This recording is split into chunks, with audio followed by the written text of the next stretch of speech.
Hello students, this is our video for chapter 14.1b, so the second half of the lesson that we started yesterday. Now, yesterday we were looking at prisms and pyramids, which are 3D shapes that focus on the bases and other things to identify them. Today we're going to look at nets. What nets are plane figures. Remember, plane figures just have two dimensions. Nets are plane figures that can be folded into solid figures, so they can turn into 3D shapes. And to start, I thought it may be useful to actually do something three-dimensional to go along with that. So we're going to start by looking at this. See, it's made up of 6 squares. And if I fold along each of these creases, then you can see that, one more, that each of these 4 come up around that one. We've got this kind of extra one on top, which I can obviously place down to make a nice little cube. So there are the 6 faces of my cube. Obviously, graph paper is not the thickest, so it's not going to stick together, but you can see how it was once 2-dimensional, I can turn into a 3-dimensional shape. And the name we have for when it is 2-dimensional is this is the net of a cube.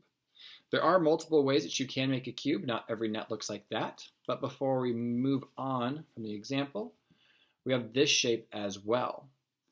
You can see that it's also made up of rectangles, but not squares as the cube was. If I do the same thing, and if I fold better, and fold each of these sides,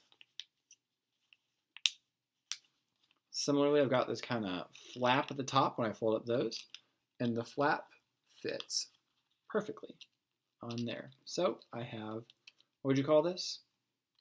A rectangular prism, because you have 2 parallel congruent rectangles joined together by rectangles, making it a rectangular prism. Finally have this. Any guesses what shape that will make?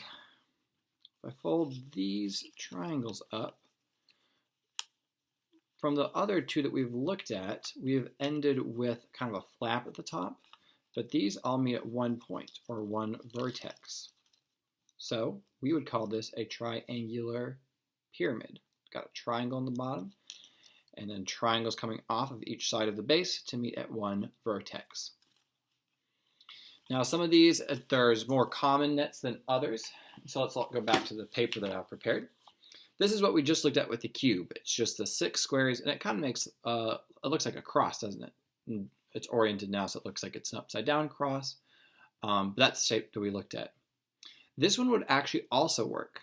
You could fold up these 2 sides. Let's make this one the base. That's the base. I'd fold up this side, fold up this side, and fold up this side, and I'd have 2 flaps at the top. I would fold this one over, and then this is actually my second base. And then this one would fold down to make this last wall. So I've essentially just picked this piece up from this shape and put it at the top instead. But it still would make a cube. Even this shape here will make a cube. Let's make this my base. I could fold this up and this wall up, and I've got this huge thing hanging off of this wall. But when it's up like that, I can fold this over again, and here is my other base. This will fold down, and actually this end will be right here. I know this is hard. I'm trying to make you think of something 3D when it's 2D and it's all in your head. But if this becomes this wall, this is at the top now, I would fold this down, and this end would meet here. And then this flap is hanging out here and can close and make this last wall. So this would also make a cube. Now this is only 5 squares, so we need a 6th one in order to make a cube out of this. And you could add it in multiple places. You could make it look pretty similar to this shape. You could add it here. You could add it here. You could add it out here. You could add it down here. There's plenty of different places where you could add that last one, but any one of these 4 options, not 2 of them because then you'd have 7 faces for a cube, which only has 6, but there's plenty of other places where you could put that last square to make a cube, and then that net would be complete. So look at how different all these different shapes are, but they can all make a cube. Let's look down here. I think this is a useful example. Here is a net for a cube, and here it is put all together. And we need to identify which of these vertices, when it's flat, where would they be oriented here? Let's look at this square right at the bottom. This square is made up of points F, G, and should that be H? Nope, that should be C. Just kidding.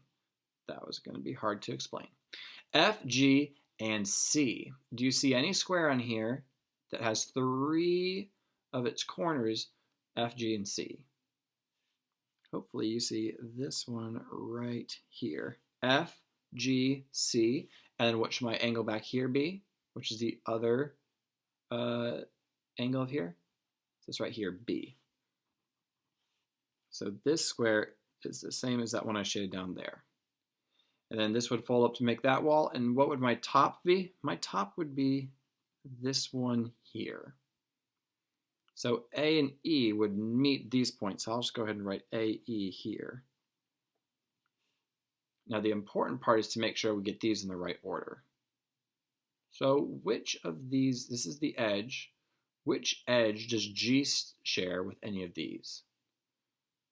Well, G and H are touching here, which means the one above G needs to be H.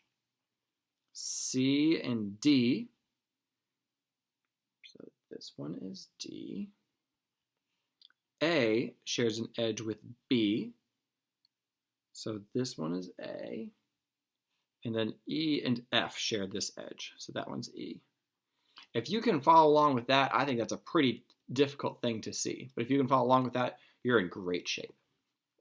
And actually the last thing to look at now is just this shape here. What 3D shape do you think that would make?